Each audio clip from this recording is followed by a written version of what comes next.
நித்யானந்த ஐயா, இப்போ இந்த விவாதத்தில் ஒரு பாயிண்ட் அவர் வச்சார்.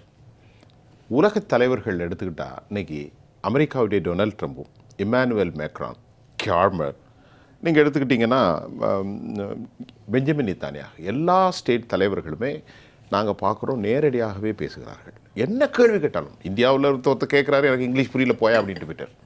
யார்? Donald Trump. இப்போ இவர் வைக்கிற குறைபாடு என்னென்னா, நம்ம நாட்டுடைய பிரைம் மினிஸ்டர் ஏன் டிஸ்க்ளோஸ் பண்ண மறுக்கிறார்? அது துறை சார்ந்த நீ பேசலாமே. நீங்கள் மேடையில் மணிக்கணக்கில் பேசுகிறீங்களே, காட்டாங்குளத்தூரில் பேசி முடிச்சுட்டு ஆசாமில் பேசிட்டு இவரை மாதிரி ஒரு உழைப்பாளியை உலகத்தில் பார்க்க முடியாது. பல கூட்டங்களில் பேசக்கூடிய நரேந்திர மோடி சாப் அவர்கள் ஏன் பத்திரிக்கையாளர்கிட்ட இப்போ இந்த கேள்வி எழுப்புறாங்க, ராகுல் காந்தி ஏன் பேச சொல்லலை, மோடி சொல்லணும், ஏன் பேச சொல்ல இப்படி நடந்துக்கிறாரு அப்படின்னு அவரே சொல்லலாம்ல அப்படின்னு கேள்வியை தான் அவர் வேறு விதமாக வைக்கிறார். இந்த கேள்வி உங்களுக்கு வைக்கிறேன். ஜெயா ப்ளஸ் நேயர்களுக்கு என்னுடைய பணிவான வணக்கத்தினை தெரிவித்துக் கொள்கின்றேன். மோடி அரசாங்கத்தை எப்படி நடத்த வேண்டும் என்று மக்கள் விரும்பினார்களோ அப்படி நடத்துகின்ற காரணத்தினாலே தான் 3வது முறையாக பிரதமராக நீடித்து கொண்டிருக்கிறார். மக்கள் ஆதரவோடு தான். துறை சார்ந்த அமைச்சர்கள் அந்த கேள்விகளுக்கு சரியான பதில்களை தந்து கொண்டு தான் இருக்கிறார்கள். மோடி என்பது அங்கே அலங்கார பொம்மையாக வாயசைக்க வேண்டிய அவசியம் இல்லை. ஏனென்று சொன்னால் எதேச்சதிகாரம் எல்லாமே மோடி தான் செய்யணும். அந்த குற்றச்சாட்டும் நீங்கள் தான் சொல்கிறீங்க. எல்லாமே மோடி தான் செய்யணும் அப்படிங்கிற எண்ணம் வரக்கூடாது. எல்லாம் செய்யறவர் இதையும் செஞ்சிடலாமா? இல்ல, அப்ப எல்லாமே செஞ்சா அப்புறம் மோடி இல்ல இந்த ஒண்ணு இப்போ வந்தே பாரத் அமைச்சர்கள் எதுக்கு ஐயா வந்தே பாரத்துக்கு கொடியசைச்சு வைக்கிறாரு. தமிழ்நாட்டில் ஒரு நிகழ்ச்சி வந்தா ஐயா வர்றாரு, வேக்சினை அவரே போடுறாரு, அவரே இன்ட்ரடியூஸ் பண்றாரு.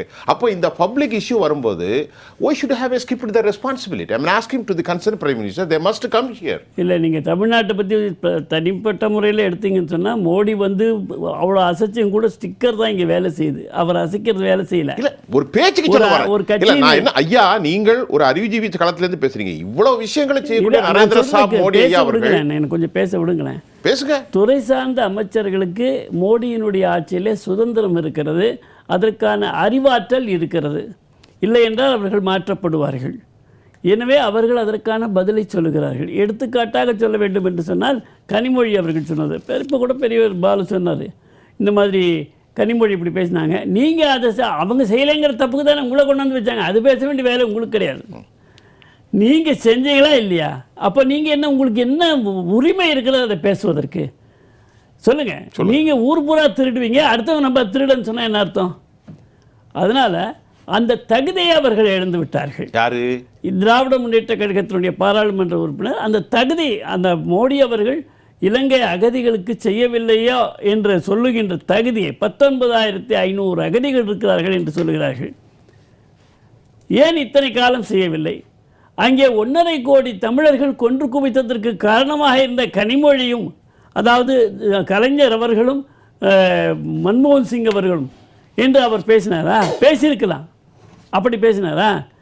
நீங்கள் என்ன 86லிருந்து என்ன செய்து 84லிருந்து என்ன செய்து கொண்டு வந்திருந்தீர்களோ, காங்கிரசுடன் கூட்டணியிலே இருந்த பொழுது நீங்கள் எதை கடைபிடித்தீர்களோ அது சரியாக இருக்கிறது என்று நீங்கள் கடைபிடித்திருந்தால் அதைத்தான் நாங்கள் இன்றும் கடைபிடிக்கிறோம். அதோடு நிறுத்திட்டார் நம்ம பெரியவர். அவர் அதுக்கு மேலேயும் சொன்னார், வேறு ஏதாவது இருந்தால் சொல்லுங்கள், அதை குறிப்பெடுத்து செய்ய முடியுமா என்று முயற்சிக்கிறேன் என்று சொன்னார். அதை கவனிக்கலையா நீங்கள்?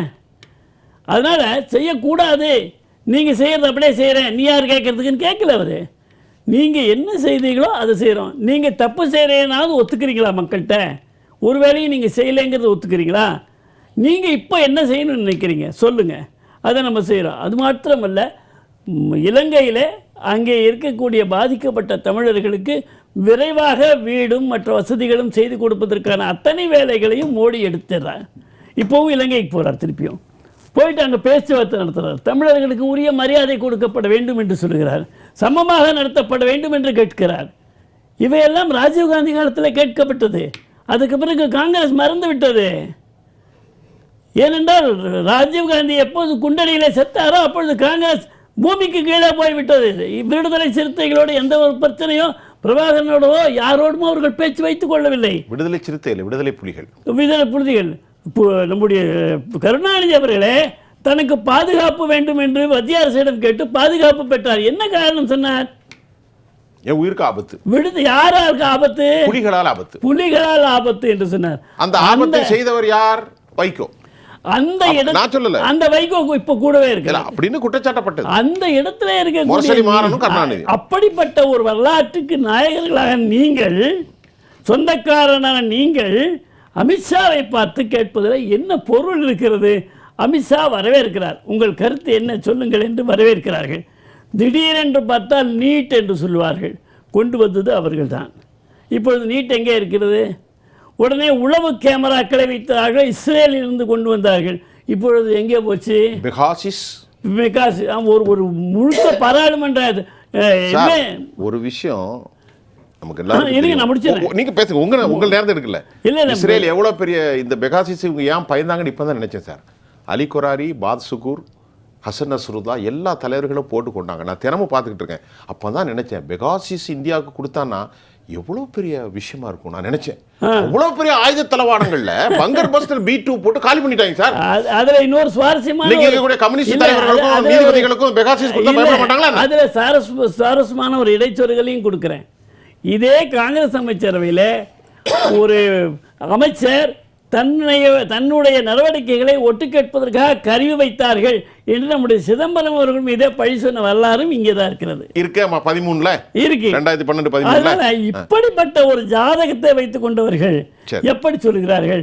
ஆனால் ட்ரைட்டர் என்று சொன்னதை இங்கே விவாதித்தோம். அத நான் ஒரு கேள்வியா கேட்டேன். அதாவது இங்கே விவாதித்தோம். அதாவது அந்த ட்ரைட்டர் ஏன் சொன்னாங்க? இல்ல ஒரு நிமிஷம் ஐயா, ட்ரைட்டர்னு மொத்தமாக சொல்ல அவர் நம்ம டிடிஎஸ் சொன்னார். ட்ரைட்டர்னா துரோகி, ஒரு ஆங்கிலத்தில் நேரடியாக எடுத்துக்கலாம். அவர் என்ன சொல்றார் ஹிந்துல? ராகுல் is a traitor of the highest order. உயர்நிலை துரோகி. ஆமா ஆமா, ஏன் கீழ்நிலை துரோகி இல்ல, உயர்நிலை துரோகி என்று யார் சொல்றா? பாஜக சொல்கிறது. ஆமா, அதாவது சொல்ல போனா A1 சொல்றாரு. அவர் தான் நம்பர் 1 அக்யூஸ்ட். ஒரு தேசத்தினுடைய எதிர்க்கட்சி தலைவரை போய் துரோகின்னு சொல்லலாமா? ஏன் துரோகி? அதுதான் நான் வரேங்க. ஏன் துரோகின்னு சொல்றீங்க? அவர் எப்படி துரோகி எப்படி சார் பார்லிமெண்ட்ல இருப்பாரு? லஷ்கரை தோபா பற்றி, இஸ்லாமி ஜமாத் இஸ்லாமி ஹிந்து, ஜமாயத் இஸ்லாம் என்ன கேளுங்க, நான் சொல்றேன், நீங்க அங்க பாக்குறீங்க. ஜார்ஜ் சோரன் இவங்களை பத்தி எல்லாம். யார் ஜார்ஜ் சோரனா? முக்கியமான ஒரு கான்ஸ்பிரேட்டர் ஜார்ஜ் சோரஸினுடைய விஷயத்தை தான் இப்ப எழுதிட்டு இருக்காங்க. எல்லாம் காங்கிரஸினுடைய கருத்து எப்படி வெளிப்பட்டது அதை சொல்லுங்க. அந்த துரோகிகளெல்லாம் வால் பிடித்து அவர்களுடைய கூலியாக இங்கே செயல்பட்டால் தி ஹையஸ்ட் ஆர்டர் ஆஃப் துரோகி தானேங்க. OCCRP சார் சொல்லுங்க சார், நீங்க சொல்லுங்க. இது அதாவது ஒரு கோயப்பல்ஸ் பிரச்சாரத்தில் முன்னெடுக்கிறதுல வல்லவர்கள்ன்றத தொடர்ந்து நிரூபிச்சிட்டு இருக்காங்க. ஒரே ஒரு வரி முடிச்சிடுறேன். முடிங்கய்யா. கொஞ்சம் பேசுறது, கட்டிப்பிடி வைத்தியம் பண்றது, இதுக்கா பார்லிமெண்ட்? சரி, ஒரு தடவை செஞ்சுட்டாரு. நீங்களே சொல்லுங்க, சின்ன புள்ள. நான் என்னுடைய வாயால கருணாநிதி அவர்களையும் ஸ்டாலின் அவர்களையும் பாராட்ட வைத்து விட்டீர்களே. கருணாநிதியும் அவருடைய மகனும் என்றைக்காவது இப்படி நடந்திருக்கிறார்களா? அப்பனும் மகனுமாக. ஸ்டாலினும் உதயநிதியும் இன்று வரை அப்படி நடந்திருக்கிறார்களா? அப்பனும் மகனாக. அது வெளியே சட்டமன்றத்துக்கு வரும்பொழுது அவர்கள் அமைச்சர்கள், உறுப்பினர்கள்.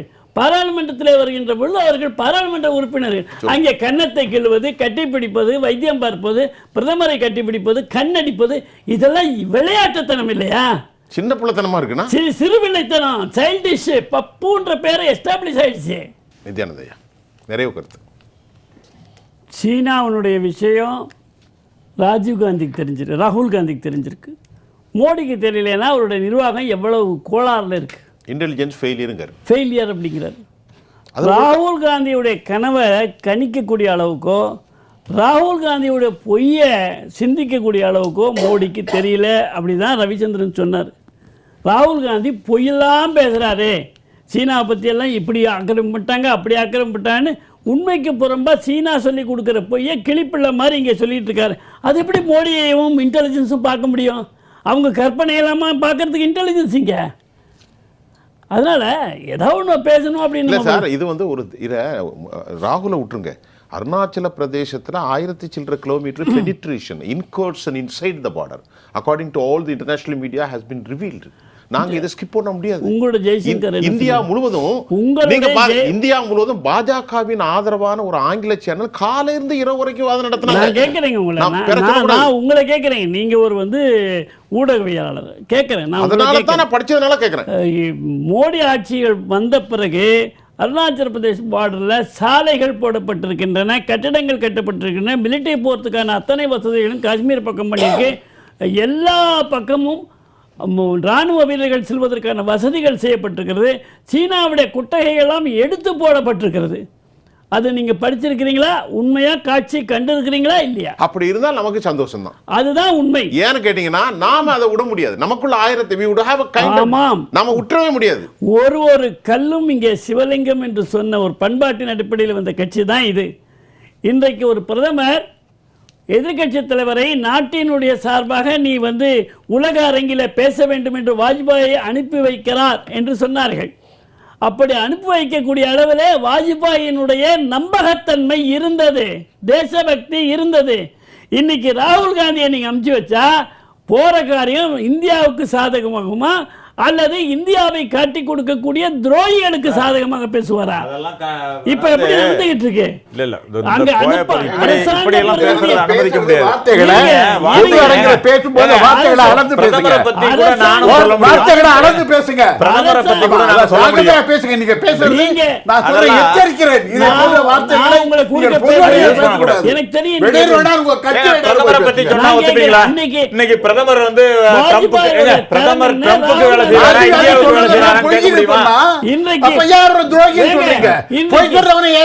இன்றைக்கு உலகம் முழுவதுமே மோடி அவர்களை அழைத்து உலகம் பாராட்டி கொண்டிருக்க இஸ்லாமிய நாடுகள் கூட பாராட்டுகிறது. 50 ஆண்டுகளாக கோபாலபுரம் ஆள்வதை நாம் பார்க்கிறோம். அதைத்தான் சமூக நீதி என்று கூட சொல்லுகிறோம். அதே மாதிரி ஒரு 50 ஆண்டு நேரு குடும்பம் ஆண்டது, அதைத்தான் அங்க சமூக நீதின்னு சொல்றாங்க. இவ்வளவுதான் மக்கள் புரிஞ்சுக்கிட்டோம்.